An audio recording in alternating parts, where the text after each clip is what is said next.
Dear students, very good morning. आज हम advance Indian economy के पिछले टॉपिक पर चर्चा करेंगे। पिछले टॉपिक में कल हमने चर्चा करी थी 1991 की औद्योगिक नीति, जिसमें हमने देखा था कि सरकार ने 1991 में नई औद्योगिक नीति जारी करते वक्त इसमें आमूलचूल परिवर्तन किए थे, मूलभूत परिवर्तन किए थे, और उसी का परिणाम है कि आज देश पिछले 28-30 वर्षों में औद्योगिक विकास के मामले में दुनिया के अग्रणी देशों की पंक्ति में खड़ा है। यद्यपि अभी बहुत कुछ किया जाना बाकी है, लेकिन उस नीति का असर ये रहा कि बड़े पैमाने पर विदेशी निवेश आमंत्रित किया गया, विदेशी निवेश प्राप्त हुआ, साथ ही निजी क्षेत्र को भागीदारी देने से देश में औद्योगिक विकास का जो ढांचा है वो तैयार हुआ। आज हम बात करेंगे कि औद्योगिक नीति 1991 में मुख्य रूप से क्या क्या परिवर्तन किए गए थे। इसमें सरकार ने औद्योगिक नीति 1991 के घोषित होने के पश्चात भी औद्योगिक उपलब्धियों को मजबूत करने, अंतर्राष्ट्रीय स्तर पर अधिक प्रतिस्पर्धा बनाने की प्रक्रिया को गति देने तथा घरेलू एवं विदेशी प्रतिस्पर्धा को बढ़ाने पर जोर देने को प्राथमिकता दी। और इस स्थिति में पहला जो परिवर्तन किया गया वो था औद्योगिक अनुज्ञापन में ढील, यानी औद्योगिक लाइसेंसिंग नीति में ढील दी गई। उस समय 18 प्रमुख उद्योगों को लाइसेंस लेना अनिवार्य था, जिसे 14 अप्रैल 1993 में कुछ उद्योगों को अनुज्ञापन से मुक्त कर दिया गया, यानी 18 उद्योगों में से भी कुछ अन्य उद्योगों को लाइसेंस लेना अनिवार्य नहीं रहा, उन्हें भी लाइसेंसिंग की अनिवार्यता से मुक्त कर दिया गया। इसी तरह से 1997 में केंद्र सरकार ने औद्योगिक विकास की दिशा में उदारीकरण करते हुए 5 अन्य उद्योगों को अनुज्ञापन से यानी लाइसेंसिंग नीति से छूट दे दी। और इस तरह से सरकार ने लगातार प्रयास किया कि सरकार की भागीदारी कम से कम रहे। कुछ क्षेत्र जो चुनिंदा सरकार ने अपने पास रखे सार्वजनिक क्षेत्र में, उनमें मुख्य रूप से एल्कोहलिक पदार्थों से युक्त पदार्थों वाले औद्योगिक क्षेत्र, इसके साथ साथ तंबाकू एवं सिगरेट और उससे निर्मित होने वाले सामानों के उद्योग, साथ ही इलेक्ट्रॉनिक, एरोस्पेस एवं सुरक्षा उपकरण, इन के साथ साथ औद्योगिक विस्फोटक जैसे detonative fuse, safety fuse, gun powder आदि आदि, और खतरनाक रसायन, यानी ये 5 उद्योग सरकार ने अपने पास रखे जिनके लिए लाइसेंस लेना अनिवार्य था। बाकी अन्य किसी भी उद्योग के लिए अब लाइसेंस लेना अनिवार्य नहीं रहा। ये सरकार का पहला इस नीति में के तहत परिवर्तन था। दूसरा परिवर्तन किया सरकारी क्षेत्र के लिए आरक्षित उद्योगों में कमी। औद्योगिक नीति 91 में सरकारी क्षेत्र के लिए 17 आरक्षित उद्योगों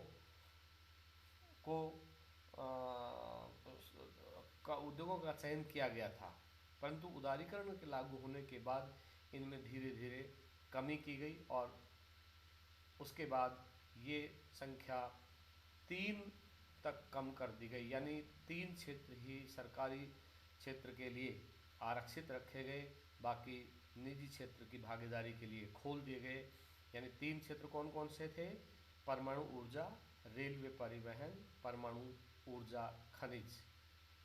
इन 3 क्षेत्रों के अलावा अब कोई भी क्षेत्र सरकारी क्षेत्र में कोई भी उद्योग सरकारी क्षेत्र के लिए आरक्षित नहीं था। इसके बाद तीसरा जो परिवर्तन किया गया वो था MRTP अधिनियम के स्थान पर प्रतिस्पर्धा अधिनियम 2002, यानी जो MRTP अधिनियम वर्षों से लागू था, जिसके तहत सरकार मुख्य रूप से एकाधिकारी प्रवृत्तियों को रोकने के लिए नियम और कानून बनाती थी। उस नियम के स्थान पर अब प्रतिस्पर्धा अधिनियम 2002 ने उसका स्थान ले लिया, और इस का निर्णय सरकार ने एक कमेटी बना करके किया। इस संदर्भ में संसद द्वारा 2002 में ये विधेयक पारित किया गया और इस विधेयक के पारित होने के साथ ही एक अधिनियम का गठन, एक नियामक आयोग, अधिनियम के मार्फत एक नियामक आयोग का गठन कर दिया गया।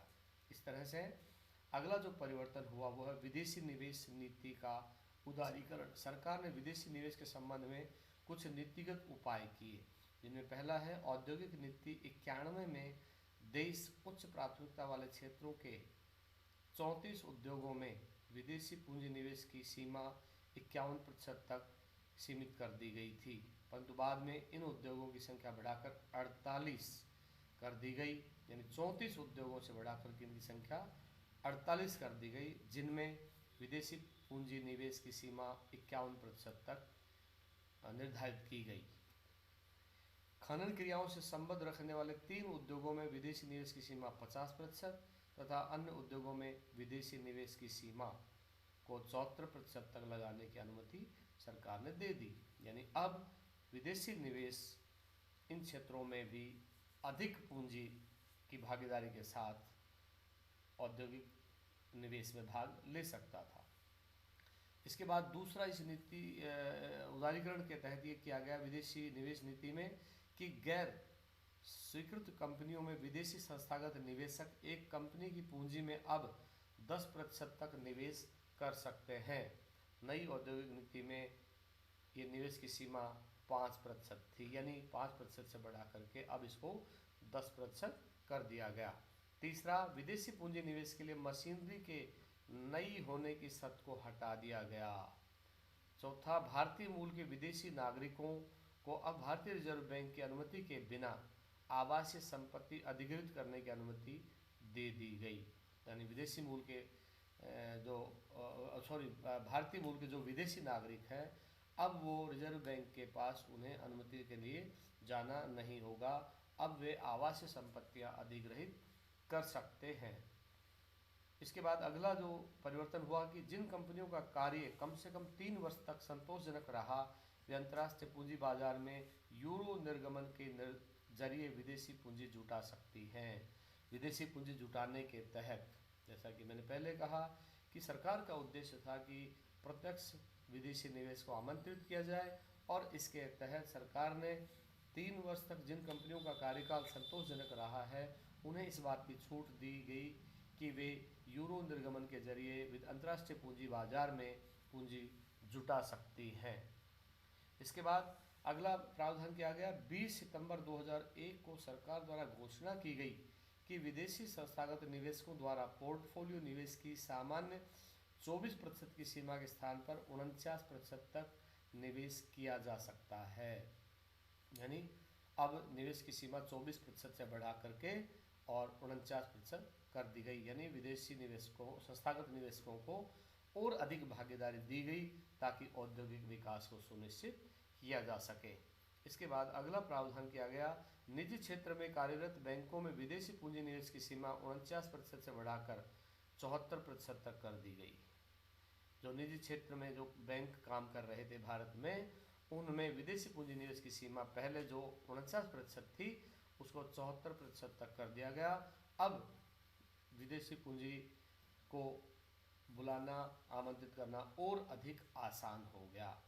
इसके बाद अगला प्रावधान किया गया कि तेल शोधन के क्षेत्र में अभी तक केवल 26% तक ही विदेशी पूंजी निवेश की अनुमति थी।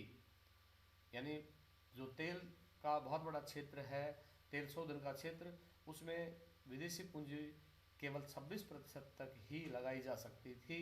सरकार ने इसे और अधिक छूट देते हुए और अधिक इसमें रियायत देते हुए 100% तक विदेशी पूंजी निवेश को अनुमति दे दी गई। अब विदेशी निवेशक अधिक पूंजी लगा करके तेल शोधन के क्षेत्र में कार्य कर सकते हैं। इसके बाद अगला प्रावधान किया गया पेट्रोलियम पदार्थों के विपणन के क्षेत्र में 74% की विदेशी पूंजी निवेश की सीमा को बढ़ाकर 100% कर दिया गया। यानी जो मार्केटिंग होती है पेट्रोलियम पदार्थों की, उसमें विदेशी पूंजी निवेश की सीमा 74% थी, उसको बढ़ा करके अब 100% तक कर दिया गया। यानी 100% अब विदेशी पूंजी उसमें लगाई जा सकती है।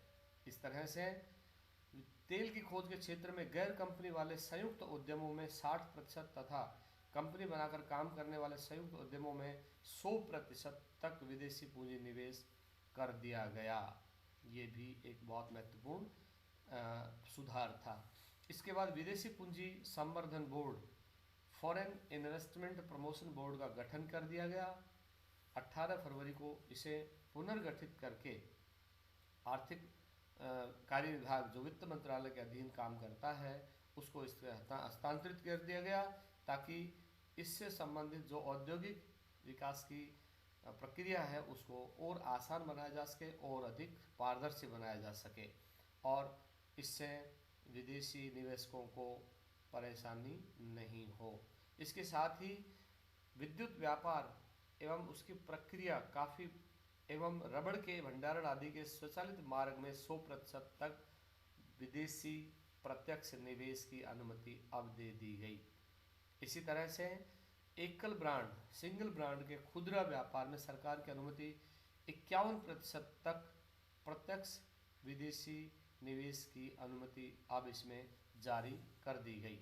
इसी तरह से कृषि एवं संबंधित क्षेत्रों के अंतर्गत स्वचालित मार्ग के माध्यम से सेवाओं जैसे पुष्प उत्पादन, कृषि उत्पादन, बागवानी, बीजों का विकास, पशुपालन, मत्स्य पालन, सब्जियों आदि की खेती में 100% विदेशी निवेश की अनुमति जारी की गई। और इसी तरह से 13 मार्च 2008 को सरकार ने प्रत्यक्ष विदेशी निवेश FDI के संबंध में कुछ दिशा निर्देश भी जारी किए, जिसमें कहा गया कि अब क्रेडिट सूचना कंपनियों के मामले में 49% तक FDI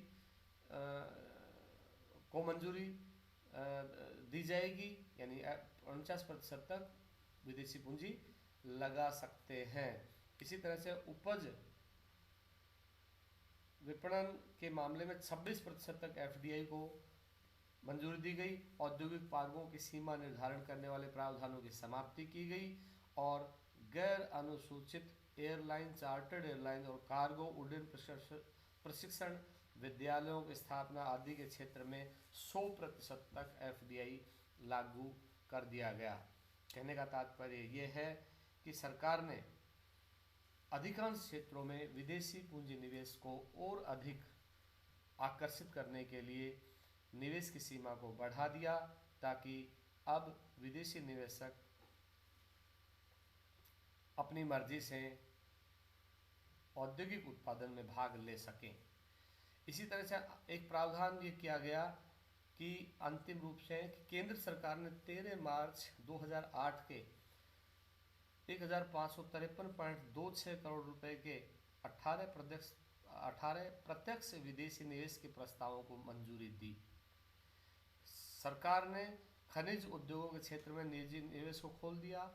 इसी तरह से 1991 की नीति में सरकार ने 13 खनिज उद्योगों को सरकारी क्षेत्र के लिए आरक्षित करने का प्रावधान रखा था, लेकिन बाद में इन उद्योगों को भी निजी क्षेत्र के लिए पूर्णतया खोल दिया गया। इस तरह से अब 1991 की नीति के तहत सरकार ने विदेशी निवेशकों के साथ साथ निजी क्षेत्र की भागीदारी को भी सुनिश्चित करने के लिए तमाम वो बाधाएं दूर कर दी जिनको लेकर के वर्षों से विदेशी निवेशक परेशान थे। इसके बाद बात आती है कि अगला जो प्रावधान किया गया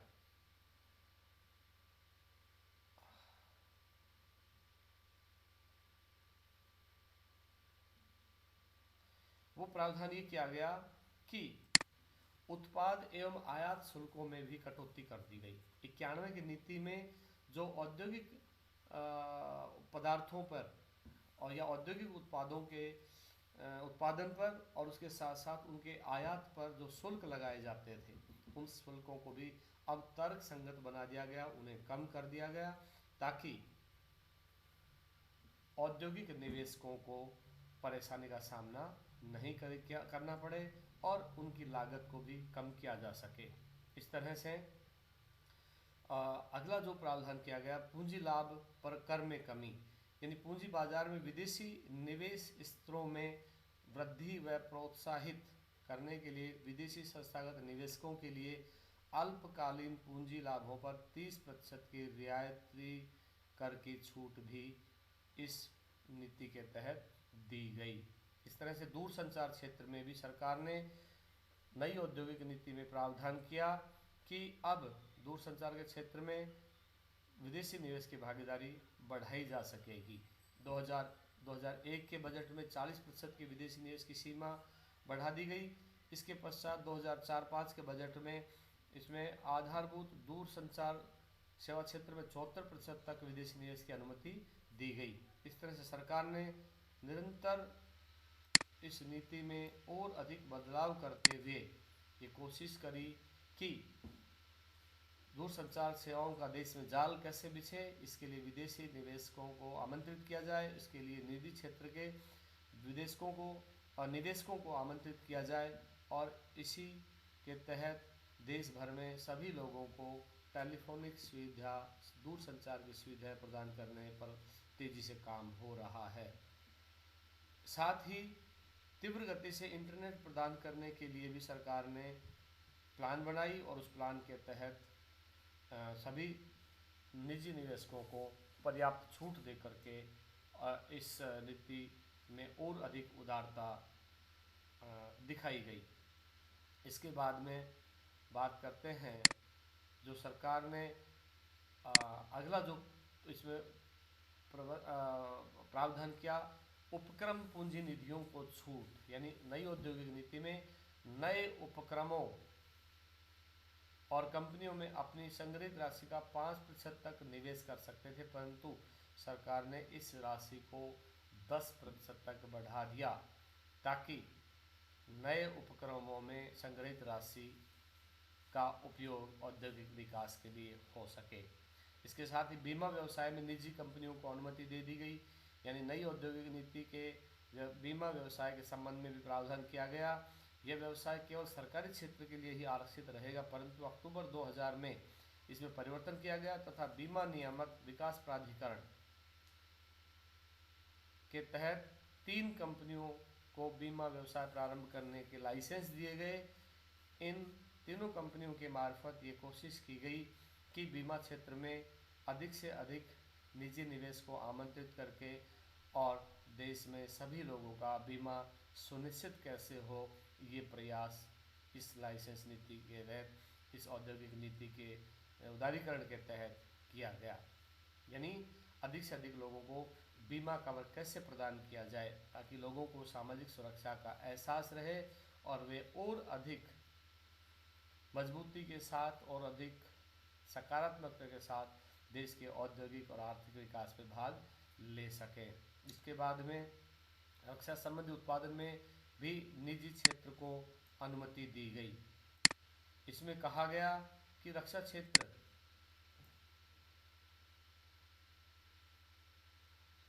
में नई औद्योगिक नीति के तहत उत्पादन का कार्य केवल सार्वजनिक क्षेत्र द्वारा न किया जा करके बल्कि प्रत्यक्ष विदेशी निवेश के माध्यम से उत्पादन को बढ़ावा दिया जाए ताकि सुरक्षा संबंधी उत्पादन करने के लिए निजी क्षेत्र की कंपनियों को रक्षा मंत्रालय से लाइसेंस लेना अनिवार्य नहीं रहे। देश की सुरक्षा से जुड़े हुए ऐसे उद्योगों को निजी क्षेत्र के लिए भी खोल दिया गया। हालांकि बहुत जो अहम क्षेत्र थे उनको निजी क्षेत्र के लिए नहीं खोला गया, उन्हें सरकार ने अपने पास ही रखा, लेकिन और दूसरे क्षेत्र थे जो उपकरण बनाने के काम करते हैं, सुरक्षा से संबंधित जुड़ी हुई चीज़ें बनाने का काम करते हैं, उन उद्योगों के लिए निजी क्षेत्र को अनुमति दे दी गई। इसी तरह से लघु उद्योगों की नीति में भी परिवर्तन हुआ। इस नई औद्योगिक नीति में लघु उद्योगों के निवेश की सीमा को 1 करोड़ रुपये करने का प्रावधान किया गया था, परंतु फरवरी 97 में इसमें परिवर्तन करके 3 करोड़ रुपए की सीमा निर्धारित कर दी गई तथा लघु उद्योगों की मांग पर पुनः फरवरी 1997 में इस सीमा को घटाकर 1 करोड़ रुपए कर दिया गया। इस तरह से देश में लघु एवं मध्यम उपक्रम विकास विधेयक 2005 के अनुसार लघु उद्योगों में निवेश की सीमा को बढ़ा करके 5 करोड़ कर दिया गया। और उसके साथ साथ ही लघु उद्योग के द्वारा जो वस्तुएं निर्मित की जा रही हैं उन वस्तुओं की आरक्षित वस्तुओं की सूची को बढ़ा करके 836 कर दिया गया, जिसमें समय समय पर आगे परिवर्तन करने का भी प्रावधान किया गया। इस तरह से कहने का तात्पर्य है कि लघु क्षेत्र को भी बढ़ा देने के लिए ये प्रयास किए गए। लघु क्षेत्र के द्वारा जो वस्तुएं उत्पादित होती हैं उनमें बहुत सी छोटी छोटी वस्तुएं हैं, जिनमें लकड़ी के उत्पाद हैं या कोई खाद्य पदार्थ है या प्लास्टिक के उत्पाद हैं या दवाओं या रसायन से संबंधित चीज़ें हैं या शीशा और मैकेनिकल इंजीनियरिंग बिजली की मशीनें आदि आदि से संबंधित चीज़ें हैं, उन पे भी सरकार ने अब छूट दी। इसके बाद फिल्म एवं मनोरंजन को उद्योग का दर्जा दिया गया। ये भी एक बहुत अहम इस नीति का एक प्रावधान रहा कि सरकार ने फिल्म और मनोरंजन क्षेत्र में विकास करने के लिए भारतीय औद्योगिक विकास अधिनियम 1954 के अंतर्गत उद्योग बीमा कराने तथा करों में विवेकीकरण करने की सुविधा प्रदान की। यानी करों में सरलीकरण किया गया और तरह की भी छूट उद्योगों को दी गई।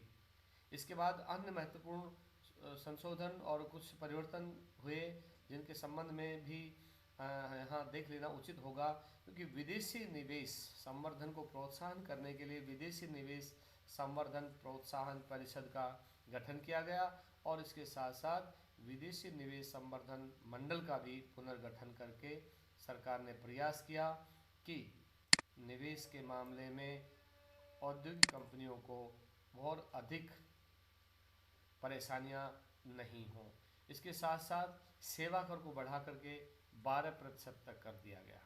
कंपनियों की जो रुग्णता है, बहुत सी कंपनियां बीमार होकर के बंद हो जाती हैं, यानी रुग्णता की वजह से बंद हो जाती है, वो सिक हो जाती हैं, तो उसको पता करने के लिए सरकार ने 1993 में रुग्ण औद्योगिक कंपनी अधिनियम में संशोधन किया ताकि ऐसी कंपनियों की रुग्णता का पता लगा करके उन्हें प्रत्यक्ष रूप से प्रोत्साहन दिया जा सके। अब निर्यात ऋण पुनर्वित्त सीमाओं में भी वृद्धि की गई। सरकार निर्यात बढ़ाने के लिए निर्यातकों को औद्योगिक वित्त के साथ साथ निर्यात वित्त भी प्रदान करती है। तो ऐसी स्थिति में निर्यात वित्त की जो सीमा थी उसको भी अब बढ़ा करके अधिक कर दिया गया था, यानी उसकी सीमा बढ़ा दी गई थी। इसके साथ ही वाणिज्यिक क्षेत्र को पर्याप्त साख उपलब्ध करवाने के लिए नकद आरक्षी अनुपात और सांविधिक नकदी अनुपात में समय समय पर भी परिवर्तन किए गए।